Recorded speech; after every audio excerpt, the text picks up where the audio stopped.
अजब ये दौर है, कातिल के हाथों से जो बच निकले तो चुन चुन कर इन्हें इंसाफ गाहें मार डालेंगी। मसीहा गर तेरी सच्चाई बतला दूं उन्हें जाकर, तो कब्रों से निकलकर तुझको लाशें मार डालेंगे।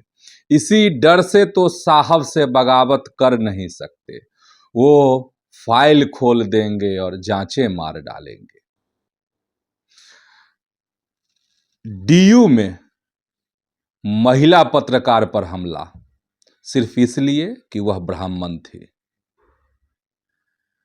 और बिहार में सबसे विपक्ष के अगर सबसे कोई बड़े चहेते बन गए हैं तो वो है पप्पू यादव, पिछड़ गए हैं तेजस्वी यादव।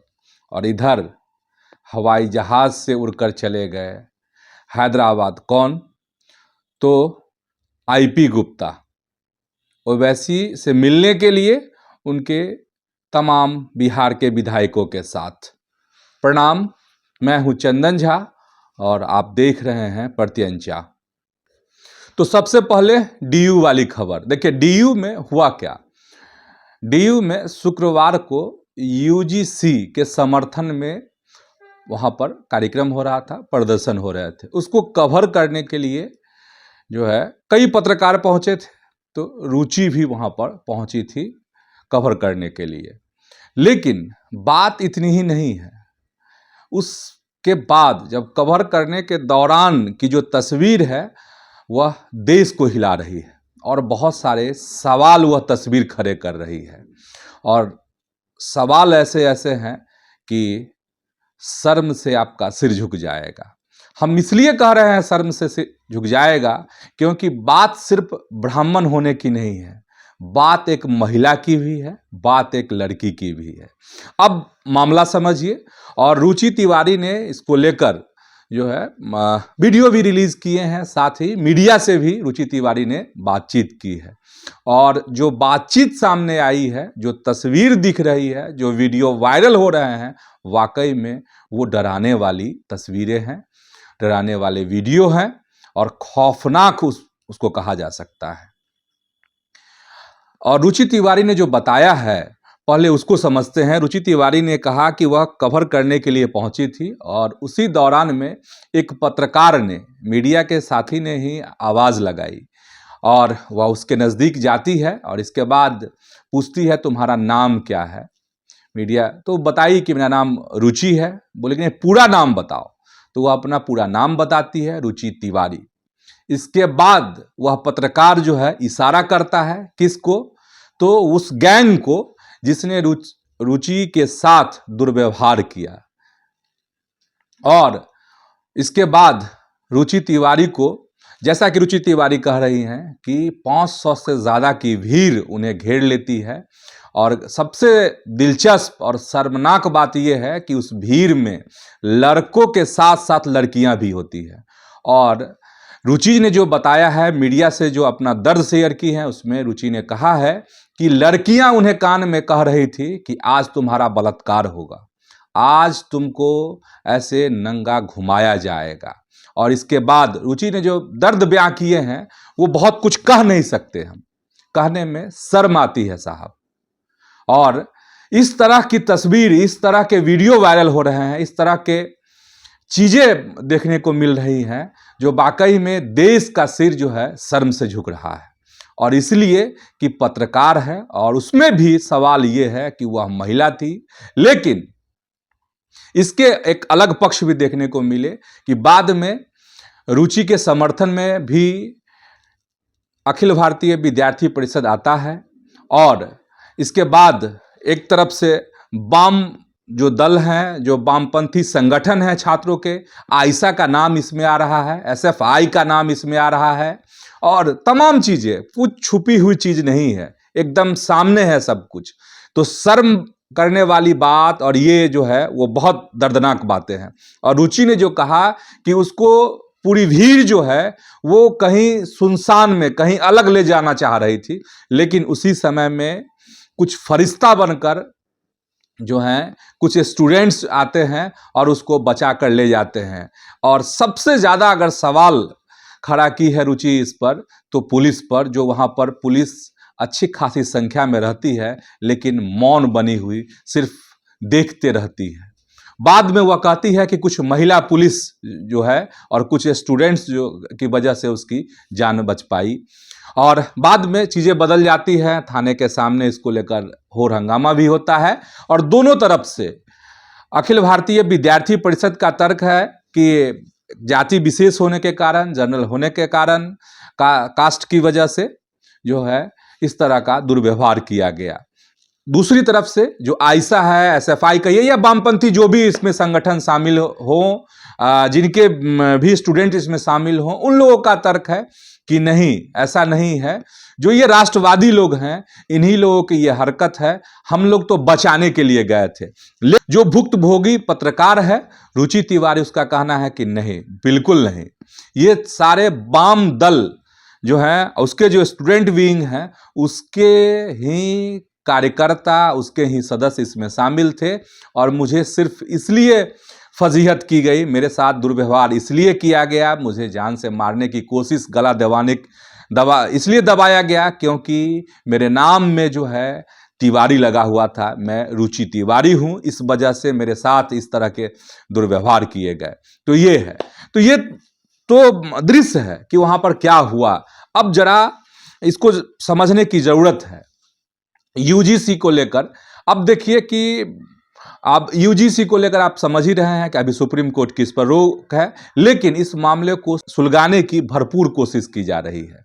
इस मामले पर देश में एक अलग तरह के माहौल तैयार करने की भरपूर कोशिश हो रही है। पता नहीं केंद्र की सरकार इस बात को समझ रही है कि नहीं समझ रही है, नरेंद्र मोदी इस बात को समझ रहे हैं कि नहीं समझ रहे हैं, और अमित शाह गृह मंत्री इस बात को समझ रहे हैं कि नहीं समझ रहे हैं, धर्मेंद्र प्रधान जो हैं शिक्षा मंत्री हैं वह इस बात को समझ रहे हैं कि नहीं समझ रहे हैं। अभी कानून जो है लागू कराने को लेकर इस तरह के हालात हैं। अब समझिए आगे क्या होगा, जिससे हर जनरल कास्ट के बच्चे जो हैं अब सहम गए हैं, डर गए हैं। और जो तस्वीर डीयू में दिखी वह उसी बात की गवाही देता है जो आरजेडी की प्रवक्ता कंचना यादव ने कुछ दिनों पहले कहा था। और कंचना यादव ने कहा था क्योंकि 5000 साल तक जो है हमारे साथ गलत व्यवहार हुआ है, इसलिए अब हम बदला चुकाएंगे, हम करेंगे, बहुत कुछ करेंगे। तो क्या यह प्रयोगशाला बनी डीयू में, और उस प्रयोगशाला का, उस प्रयोग का पहला शिकार बनी रुचि तिवारी? तो बहुत सारे सवाल है, और सवाल उस वामपंथी छात्र विंग पर भी है, और उस विंग पर जो आप एकता समानता की बात करते हैं तो आपकी नीयत में यह बात दिखती नहीं है, और नीयत ऐसा लगता है कि आप देश के खिलाफ में एक माहौल को तैयार करना चाह रहे हैं और देश को कहीं ना कहीं इस तरह समझिए कि उलझाने की कोशिश हो रही है। कैसे नहीं वामपंथियों पर लोग सवाल खड़े करेंगे, कैसे नहीं आपसे लोग मुंह घुमाएंगे, और कई बार लोग झांसे में आ जाते हैं, कई बार हम लोग भी सोचने पर मजबूर हो जाते हैं कि ना, अरे सिद्धांत तो यह कहता है, लेकिन क्या यही सिद्धांत है कि इस तरीके से एक निहत्थे, एक महिला को आप इस तरीके से भीड़ में घेर लेंगे, उसके साथ दुर्व्यवहार करेंगे, बैड टच करेंगे? तो बहुत सारे सवाल हैं वामपंथी जो छात्र संगठन हैं उनसे भी, और इनके जो नेता हैं उनसे भी, और तमाम ऐसे लोगों से जो सरकार में बैठे हैं, जो देश को चला रहे हैं, जो हुक्मरान हैं इस देश के, उनसे भी बहुत विचलित करने वाली तस्वीर है। और यह तस्वीर जो है अच्छा संकेत नहीं है देश के लिए। अब ये चीज़ें कैसे संभलेंगी वो सरकार समझे, और जो प्रशासन में लोग बैठे हैं वो समझे। हालांकि रुचि तिवारी ने एक बात कही है कि एफआईआर दर्ज हो गई है, लेकिन उसका दर्द है कि पता नहीं क्या कार्रवाई होगी, नहीं होगी। बस इतना उसने कहा है कि हमें संविधान पर भरोसा है, हमें देश के कानून पर भरोसा है कि न्याय जरूर मिलेगा। तो दिल्ली से एक डराने वाली तस्वीर है, और बहुत सारे सवाल, क्वेश्चन मार्क वाली तस्वीर जो है सामने आई है।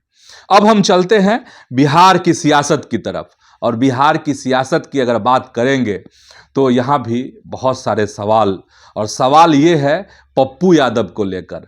आप सभी जानते ही हैं कि पप्पू यादव की गिरफ्तारी हुई और कई दिन उन्हें जेल में बिताने पड़े। हालांकि कोर्ट से उन्हें राहत मिली, जमानत मिल गई। अब वह जेल से बाहर हैं, दिल्ली चले गए हैं।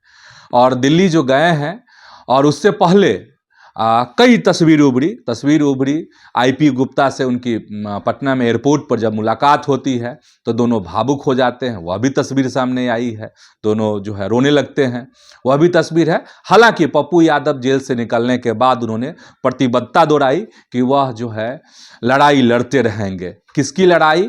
तो बेटियों की लड़ाई। और बेटियों की लड़ाई हम इसलिए कह रहे हैं कि जेल से निकलते ही आप जानते होंगे कि कोचिंग में एक घटना घटी थी जिसमें छात्रा की जान चली गई, तो उसके परिजनों से मिलने के लिए वह पहुंचे थे जेल से निकलने के बाद। इसके बाद उससे अगर पहले का मामला कहेंगे जिसको लेकर सियासत भी खूब है बिहार में, वो यह है कि नीट को लेकर, नीट की जो छात्रा थी जो यहाँ तैयारी करती थी, अब हम सबों के बीच है नहीं, उसके इलाज, उसके साथ दुर्व्यवहार, तमाम तरह की जो बातें हैं, कहा जा रहा है कि उसके इंसाफ की लड़ाई लड़ रहे थे पप्पू यादव, और जिस वजह से उनको यातना का सामना करना पड़ा। जैसा वह कहते हैं पप्पू यादव कि उनके साथ जेल में इस तरह हुआ, पीएमसीएच में जब वह मौजूद गए थे तब उनके साथ ये व्यवहार हुआ। बहुत तरह के सवाल जो है पप्पू यादव ने उठाए हैं। इन सबों चीज़ों के बीच एक बड़ा सवाल अब ये खड़ा उठ के हो रहा है कि आखिर बिहार में विपक्ष का चेहरा कौन है। और जिस तरीके से पप्पू यादव जो है नीट के मामले में या उससे पहले लड़ाई लड़ी है, और एक तरह से कहे एकदम कड़वी सच्चाई है कि लोग उनको उम्मीदों की नज़र से देखने लगे हैं पप्पू यादव को। हालांकि यह बात भी सत्य है कि पप्पू यादव पे बहुत तरह के आरोप हैं, और इसको लेकर जदयू के नेता, भाजपा के नेता कहते भी हैं कि देखिए उन्होंने, उन पर अपराध का ये मामला है, वो मामला है, ये किया, वो किया, तमाम बातें हैं। लेकिन वर्तमान में जो वो कर रहे हैं उससे सबकी निगाह जो है पप्पू यादव पर, और उम्मीद वाली नजरें हैं पप्पू यादव पर। और यह भी है कि इस मामले में तेजस्वी यादव पिछड़ गए। हालांकि तेजस्वी यादव ने भी जोरदार तरीके से बात उठाने की कोशिश की, कौन? नीट मामले में, और भी जो अपराध हो रहे हैं बिहार में उसको लेकर उनकी पार्टी ने भी आवाज उठाई। लेकिन सड़क पर अगर कोई लड़ा तो वो है सिर्फ और सिर्फ पप्पू यादव। और आरजेडी की महिला विंग भी लड़ाई को लड़ी, लेकिन उसमें तेजस्वी यादव नजर नहीं आए थे। लेकिन पप्पू यादव सड़क पर लड़े थे, और सड़क पर तब भी लड़े जब वह जहानाबाद में इसको लेकर प्रदर्शन हो रहा था, पैदल मार्च निकाला गया था उस समय में। और अब ऐसे में चर्चा इस बात की है कि सही में अगर विपक्ष का कोई मजबूत आवाज अगर बिहार में कोई है तो क्या वह सिर्फ पप्पू यादव है, जबकि पप्पू यादव जो हैं निर्दलीय सांसद हैं, कांग्रेस के प्रति अपना इजहार वह करते रहते हैं, मोहब्बत का, लगाव का, लेकिन कांग्रेस उनको अपनाई नहीं है। लेकिन जिस तरीके से राहुल गांधी और प्रियंका गांधी ने नीट छात्रा मामले में उनको शाबाशी दी और कहा कि मेरे साथी हैं पप्पू यादव, राहुल गांधी ने कहा था, पोस्ट लिखा था राहुल गांधी ने पप्पू यादव के समर्थन में, उससे यही लगता है कि वाकई में अगर कोई बड़ी आवाज अभी है बिहार में विपक्ष का तो वो पप्पू यादव है। और इस मामले में बिल्कुल संकोच नहीं है कि तेजस्वी यादव सब कुछ करते हुए सोशल मीडिया पोस्ट कर कर भी बहुत पीछे रह गए। और आखिर में खबर बताते हैं, आईपी गुप्ता की खबर है, और आईपी गुप्ता जो है हैदराबाद गए हैं, उनको वहाँ पर सम्मान मिलना है ओवैसी के द्वारा। और साथ ही ओवैसी की जो पार्टी है AIMIM के 5 जो विधायक इस बार जीत कर आए हैं वह भी गए हैं हैदराबाद। और आईपी गुप्ता ने पोस्ट भी किया है और लिखा है कि ये सिर्फ मेरा सम्मान नहीं है, पूरे बिहार के लोगों का सम्मान है, जो तत्वाताती समाज के लोग हैं उनका सम्मान है। लेकिन बात इतनी ही नहीं है, बात इसमें बड़ी सियासत की भी है और सियासत इसमें बहुत गहरी है। गहरी ये है कि आने वाले समय में चुनाव होने हैं, राज्यसभा के चुनाव होने हैं और साथ ही एमएलसी का भी चुनाव है। तो इन सब चीजों को देखते हुए ओवैसी के साथ गुप्ता की दोस्ती बहुत मायने वाली है। तो फिलहाल आज इतना ही। ऐसे ही आप प्रत्यंचा के साथ जुड़े रहिए। यूट्यूब पर इसको सब्सक्राइब कीजिए, फेसबुक पर इसको फॉलो कीजिए, लाइक कीजिए, वीडियो को शेयर कीजिए। धन्यवाद, प्रणाम।